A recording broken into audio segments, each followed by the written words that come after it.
Então, ontem, a Polícia Militar tentou intimidar professores e professoras numa assembleia, estão em greve lá em Belém do Pará. Policiais foram armados, entraram na sede do Sindicato dos Professores e Professoras numa clara tentativa de intimidação. Ficou todo mundo chocado com isso. O cenário se degrada lá no Pará, continua a mobilização, não teve acordo e a ocupação continua. Existe uma decisão de reintegração de posse, então podemos estar na iminência de uma ação violenta do governo. Agora, a mobilização indígena que está acontecendo em Belém do Pará é sem precedentes como uma mobilização localizada. A gente tem a mobilização do acampamento Terra Livre, que reúne indígenas de todo o país, aqui em Brasília, uma vez por ano. Mas esta mobilização lá, a liderança indígena sobre um movimento que agrega outros segmentos da sociedade brasileira, os quilombolas, professores e professoras dos centros urbanos, é absolutamente inédita no país. Por isso que a gente tem dado, não só por isso, mas esse é um dos motivos da gente estar dando tanto destaque a esta mobilização de Belém do Pará. Ela aponta para o presente e futuro do país. Agora, eles podem ser derrotados? Podem, porque o governo está atuando numa lógica do cansaço, da ameaça e da cooptação de lideranças indígenas. Mas a resistência é muito impressionante. Vou colocar rapidamente um vídeo de uma liderança indígena lá do povo Arapuim, como a Auricélia, que esteve aqui com a gente, a Maria Edith Alves de Souza. É muito forte esse vídeo dela.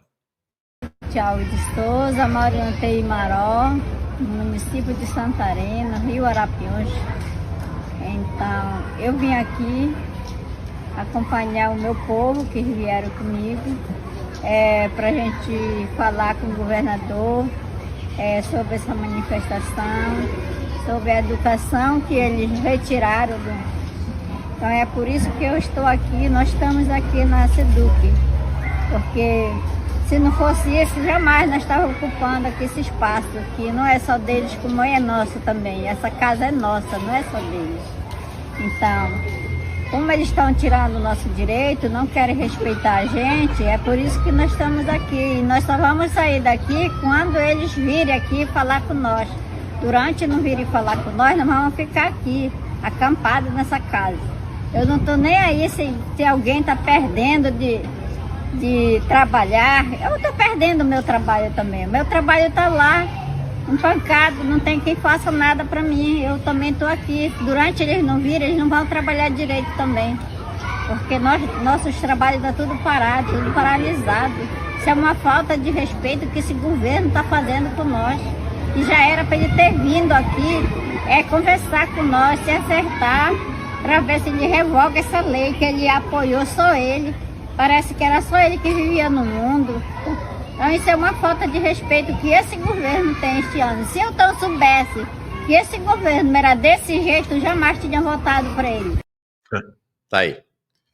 Deixa eu colocar agora uma outra manifestação mostrando a bomba sobre a qual Helder Barbalho está montado, porque está tudo pronto para ele ser a estrela, Star Helder Barbalho, durante a COP, né?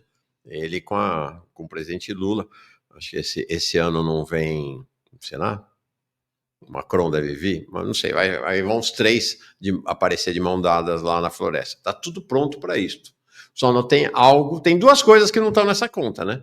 Se aprovar a exploração do petróleo no Amazonas, vai ser um escândalo mundial, e esta mobilização dos 22 povos indígenas do Pará, que pode se espraiar para uma mobilização do país inteiro. Vai ter pau, vai ter briga, vai ter luta na COP. Olha isso aqui. Se tivermos segurança jurídica, principalmente pela revogação da lei, nós não vamos dificultar o direito da civil. Nós não vamos ceder, como eu falei, inclusive para ele. Ninguém vai se render para o Helder por conta só porque ele se acha o governador, o maior, o poderoso. Ninguém vai se render. Nós também temos nossos meios de ficar ocupando a PSEDUC em legítima ocupação como forma de protesto, Porque se todas as categorias, de todas as classes sociais se sentem lesionadas por essa lei, e ele afirmou ontem que ele não tem interesse nenhum, inclusive econômico, com essa lei, ele não tem interesse nenhum por parte do governo, e por que não revogar a lei? Eu até questionei ele, por que não, qual é o principal motivo para não revogar essa lei, se não é de interesse do Estado, não tem interesse econômico com essa lei, e se fere todos os direitos das classes sociais, por que não revogar a lei? Olha, essa é a Lidiane Borá. Eu queria encerrar com as seguintes observações. Primeiro, uma informação do... Onde está você aqui? Hoje tem uma marcha do Wilmar Teixeira. Hoje tem uma marcha em Belém, reunindo indígenas, quilombolas, professores e professoras e mais ativistas da luta pela educação, da luta dos povos indígenas lá em Belém do Pará. Queria chamar a atenção para dois elementos, ou três. Primeiro, a multiplicidade de lideranças. A gente teve a Auricélia aqui, cada hora é um líder indígena, uma líder indígena, sobretudo as mulheres têm um papel destacado, que aparece. Essa aí que vocês ouviram falar agora é a Lidiane Borá. Antes dela, a Maria Edith Alves de Souza, ela do povo Arapuim. Então, primeiro, há uma multiplicidade de lideranças. Segundo,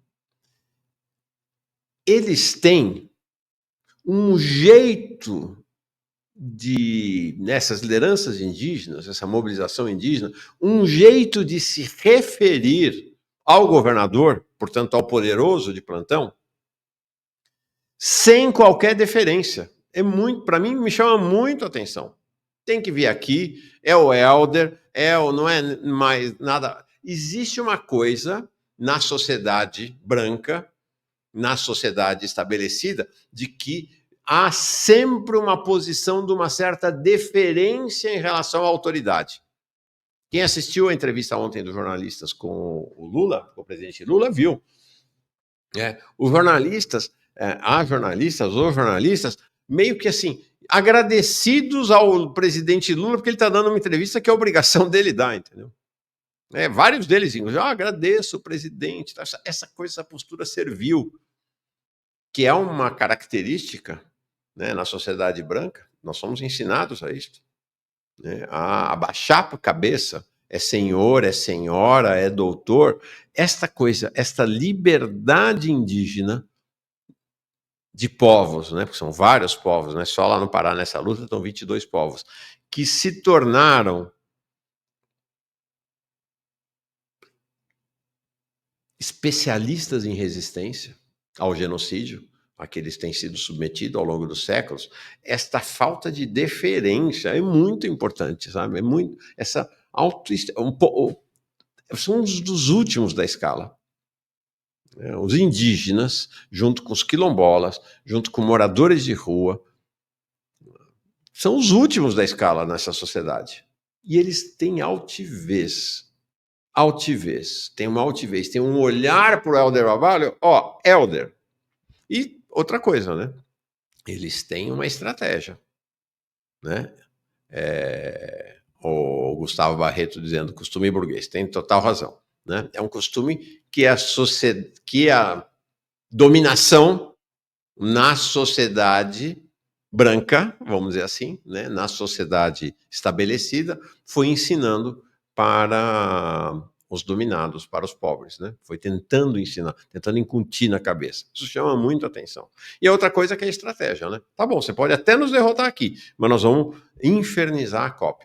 Nós vamos mostrar ao mundo quem é Helder Barbalho. Então, vamos ver. Tem muita água para rolar lá em Belém do Pará.